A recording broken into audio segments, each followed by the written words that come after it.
এরপর যে পার্টটা করাবো সেটা হচ্ছে past perfect continuous. Past perfect টেন্সের ভিডিওটা যারা দেখেছো তারা নিশ্চয়ই এতক্ষণে বুঝে গেছো যে পাস্ট পারফেক্ট জিনিসটা কি। তো পাস্ট পারফেক্ট বুঝে থাকলে পাস্ট পারফেক্ট কন্টিনিউয়াসটা বোঝানো আমার পক্ষে সুবিধা। তার কারণ কি, পাস্ট পারফেক্ট আমি কি বলেছিলাম, যে অতীতকালে দুটো কাজ হয়েছিল, তার মধ্যে একটা অন্যটার আগে হয়েছিল। ধর আমি বলেছিলাম বাবা আসার আগে আমি ভাত খেয়েছিলাম, বাবা আসা একটা কাজ আর আমার ভাত খাওয়াটা একটা কাজ, মানে বাবা আসার আগে আমি ভাত খেয়েছিলাম। পাস্ট পারফেক্ট কন্টিনিউয়াস কি, ঠিক একটু আলাদা।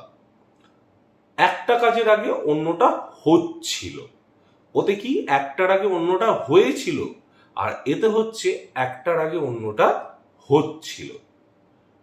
ওতে এক্সাম্পল কি ছিল, বাবা আসার আগে আমি ভাত খেয়েছিলাম, এতে হবে বাবা আসার আগে আমি ভাত খাচ্ছিলাম।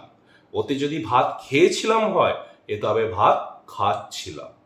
ফারাক বোঝা গেল?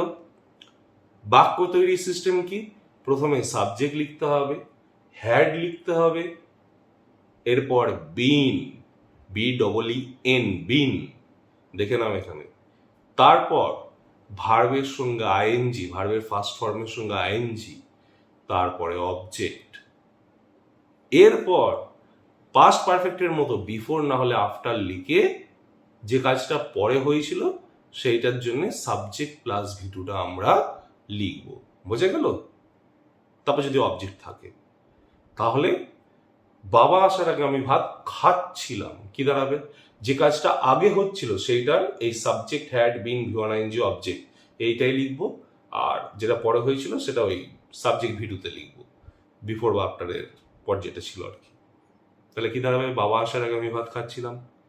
I had been eating rice before father came. Father হলো সাবজেক্ট, কেম হলো ভিটু, যেটা দ্বিতীয় কাজটা, যেটা পরে হয়েছে আর কি।